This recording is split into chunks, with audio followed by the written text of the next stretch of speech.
So let's do a Modeth 13 bedtime story, shall we? Yes, we shall. New car wash.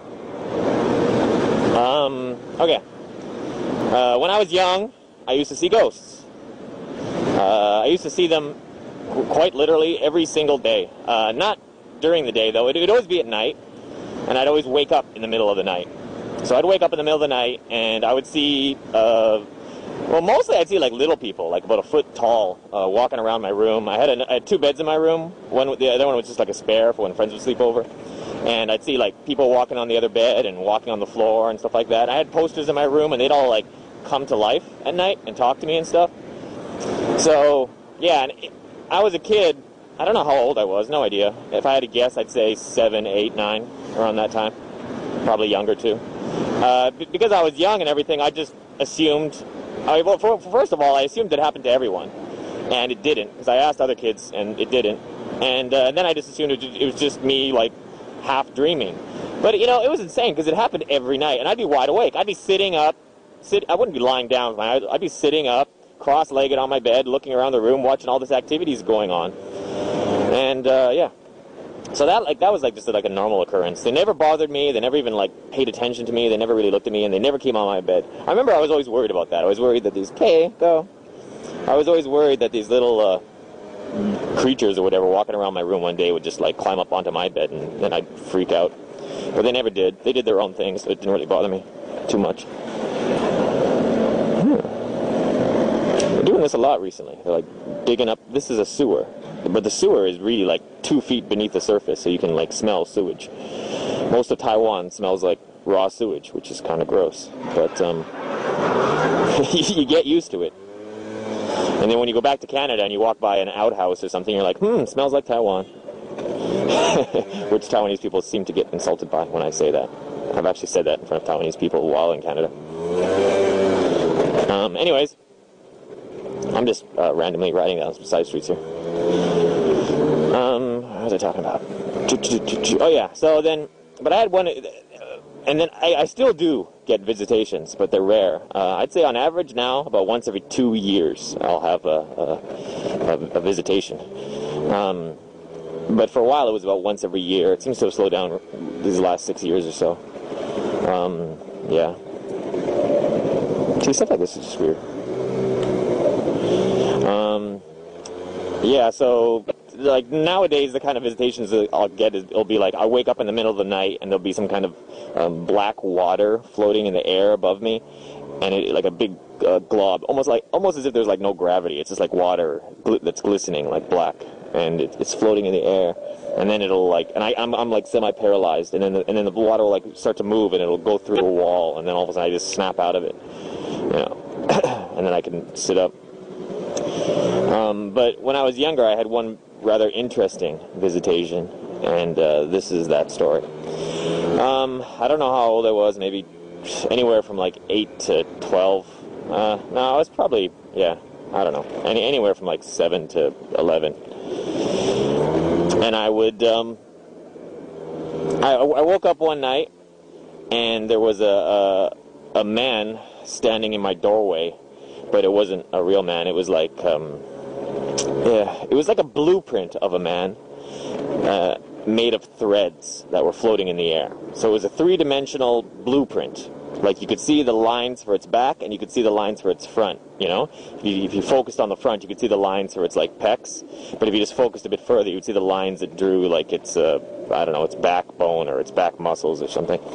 So there was just these, like, floating lines in the air that kind of made a 3-dimensional outline of a man. And they were glowing red threads. So I woke up, and I saw this, like, 6-foot-tall guy. I'm, like, a little kid. He's, like, 6 foot tall, and yeah, interesting. Well, I'm just thinking he was 6 foot tall, and he had a shaved head, and I'm 6 foot tall, and I have a shaved head. So, there's the whole time travel, or, different, maybe, after I'm dead, I visit myself as a child or something.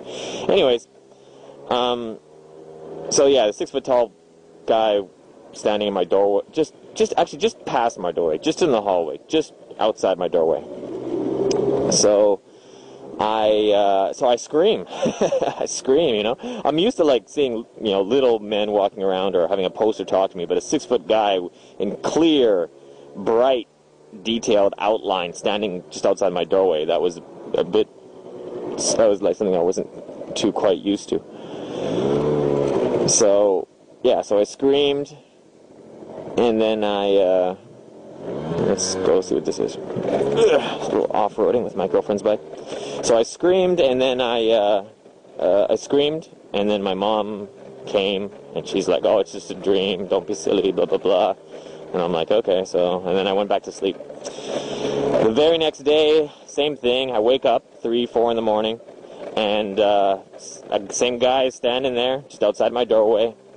And this time I think to myself, well, I'm not going to scream again, because it's just going to be my mom coming and telling me it's a dream again. So I just he kind of scared me. I was at school. So I just ignored him and kind of waited for him to go away. I just lied in my bed, and he stayed there for about 15 minutes or so, and which was, like, it was uncomfortable for me. I just sat there for 15 minutes waiting for this guy to disappear. And after about 15, 20 minutes, he disappeared, and I went to sleep. The next night, same thing. I wake up, he's there staring at me.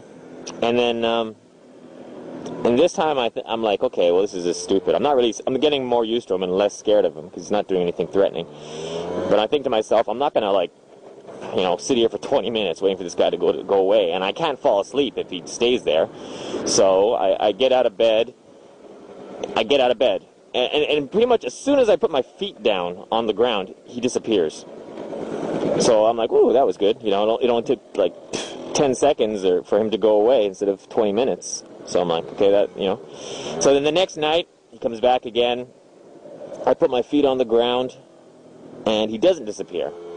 Then I stand up, and he does disappear. Next night, I put my feet on the ground. I stand up. He doesn't disappear. I'm looking at him. He's looking at me. I'm standing in my bedroom. I take a step towards him. He disappears. Next night, I take 2, 3 steps towards him. Then he disappears. Next night, I take 5, 6 steps towards him. Finally, it gets to the point where I know I'm going to get all the way to the doorway, and I'm going to be within like a couple of feet of him. And he's never moved. He's always just stood there and stared at me. So on the last night, I have a plan. It's like a 9-year-old plan, but a plan nonetheless. I plan to walk right up to the doorway, and then when he's gonna be right in front of me, and he's gonna be just outside the doorway, and I'm gonna be just inside the doorway with about a foot and a half separating us. And then with my left hand, I'm gonna reach up and flick on the light. And hopefully he's not going to notice me doing that. And then my guess is that the light will, hurt him or kill him or something, since I never see ghosts during the day. So I get all the way to the doorway, and I kind of need to act this part out. It's kind of difficult to do with the camera pointing forward. Okay, I'll just try to explain. So I get all the way to I'm just inside my doorway, he's just outside my doorway. And then I decide I'm going to take one more step, just to get a little bit closer. I'm going to stand directly in front of him, in the doorway. And as I move my right foot forward, he moves his right foot forward. I move my left, he moves his left. I don't really realize this entirely. And then I'm standing there, and I'm looking forward, and I forget about flicking on the light, because I don't see him anymore. And I'm looking in front of me, and I'm like, oh, he's gone. And then I turn my head to look around, look behind me. And as I turn my head, I see these red lines going zoom, zoom, zoom in front of my face. And then I turn my head back, and I'm like, zoom, zoom, zoom. And then I'm pause, and I think for a sec, and I'm like, why are these red lines so close to me? And I realize I'm standing directly inside of him. When I took that last step forward, he moved forward too, and I was standing directly inside of him. But I'm 8 or 9 years old.